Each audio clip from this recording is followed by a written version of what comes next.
I'm going to show you how to paint a shiny reflective object, and I'm starting with the gesture. I'm using the Kaput Red pastel pencil, and I'm just drawing the contour of the objects and then object reflecting on the surface. And on the surface I draw a distorted version of the objects that are being reflected. After I start with the gesture, I'm going to start with the block in. And with the block in, I want to start with the background first. This is a good way to build your environment and also to capture your values. So I start with the background. I'm just using a grayscale for my block in, kind of a grisaille grayscale in the block in, and this will be a monochrome, what I call a modified monochrome painting when I'm finished. So I'm just using neutral colors for the background. Most of the vibrant colors are going to be later on the objects themselves. So I'm just spreading out the color, getting in the background, locating my shadow shapes, that kind of thing. Okay. And I want to go all the way around. Then I'm going to locate where the shadows will go. And basically I try to work general to specific. I don't worry too much in the beginning about everything. I just want to get the general shapes. I do want them to be accurate.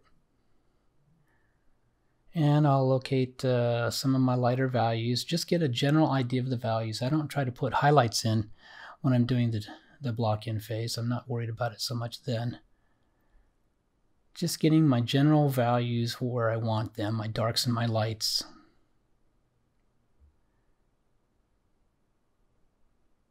It's a nice way to start with the grayscale in the beginning. It does help you with your values and makes it a lot easier when you do add color. Also, it's a good time to make sure your shapes are correct and your forms.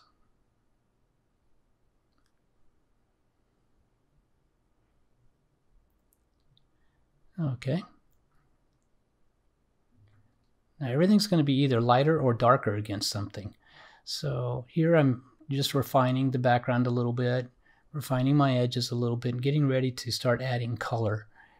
And that will be the beginning of the refinement phases.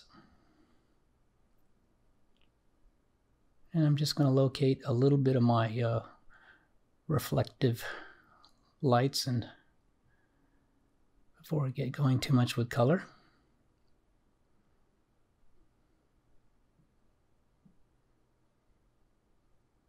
And I'm still working on values in grayscale. A lot of times I try to work in warm and cool grays. In this case, when it's just an underpainting, I'm not as concerned about that.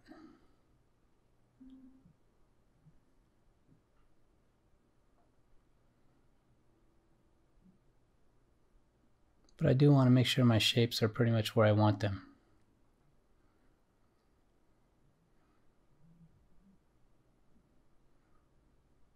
I'm just correcting. It's a little tricky when you're working with cubic shapes. You have to know how the edges are receding toward a vanishing point.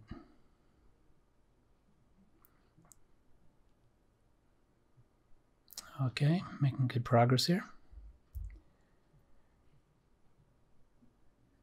All right, now I'm getting ready to add color. I'm starting to add some of the saturated colors. Now I am going to be working with warm and cool versions of blues. This is going to be a blue modified monochrome painting. This is the early refinement phase, so I'm refining my edges and my values, and I'm starting to add color. Now I've added a little bit of neutralized color in the background, so I've got some neutralized grays which have hints of blue in it. Now I try to go a little bit warm in the light, and for that I'll add a little bit of Naples yellow to the blue. I don't want to shock it to death with something like a cad yellow. So I'm using Naples, which is kind of a neutralized yellow. And I'm softening edges as I go. Okay, so now I'm continuing to refine most of my edges and soften them. And as I enter the more refinement phase, I'll be softening my edges and also refining my values further. And I'll be adding glare and surface value, which will help to mute the reflected object in the reflection. Now I'm continuing to refine the cast shadow, and I'm just softening the edge gently against that cast shadow, and I'm also putting in a little more reflected light into it as well. Now I'm getting ready to work on the surface value, and I'm going to add glare. What I'll do is I'll just drag the brush gently over, with a little bit of paint on it, gently over the objects that are reflecting on the surface. So this is one time you'll have to take a deep breath. You've been working on this a long time, and all of a sudden I'm asking you to paint right over it. So what you want to do is just have a little bit of paint on your brush and just swipe it gently onto the surface. Just swipe it so that what's underneath the surface will actually shine through. So it actually pushes the object back behind, and you can go vertically and horizontally like I'm doing here. And then I'm going to soften these glares a little bit. Just soften them a little bit so they're not so harsh with hard edges.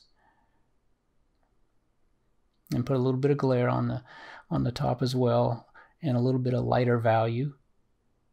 And you'll see that it can look kind of messy at first, but as you refine and soften the edges of the glare, you can come back in with some of the color that's in the background. And that will create the illusion that there's a value on the surface itself, pushing the reflection behind the surface. And I got a little bit of highlight there, just a little tiny bit of highlight there. Getting ready to put my highlights in. So now I've softened my glares a little bit, and you can still kind of get an idea that there's a glare there. Okay, now I'm putting in the highlights, and I'm starting with a few hard highlights.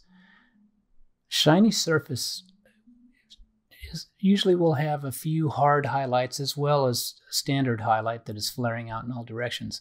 A hard highlight's just going to flare out in maybe 1, 2, or 3 directions, and it'll always have one side or more that appears to be rather hard. So now I'm flaring out from those highlights a little bit on the edge.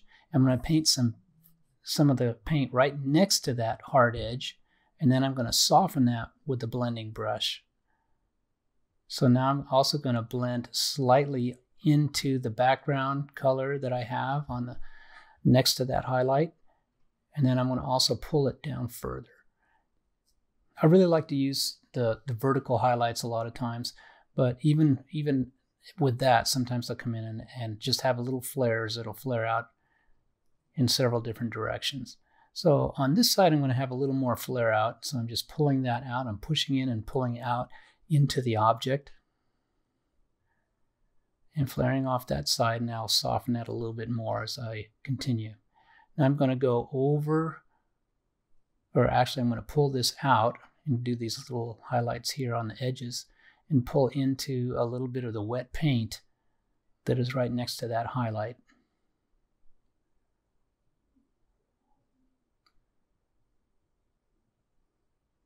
Okay, I'm painting this with oil paint. I don't know if I mentioned that in the beginning. So this is oil paint. So it will stay wet and nice for quite a while, so it works really well when you're doing highlights. And I'm just refining this flare that's flaring off that highlight. You don't want to touch the middle of that highlight as much as possible, especially if it's a bright highlight. Okay, now I'm still continuing to refine, and you're going to have to go back and forth sometimes. You might lose a little bit of that bright spot in the middle and just go back into it after you've been blending. Now this is the blending brush right here that I'm using just to soften that. There's nothing on that brush. It's a dry brush. Now this one this one does have the white paint on it, so I'm just flaring that out a little bit. Softening the edges without going over the bright spot in the middle.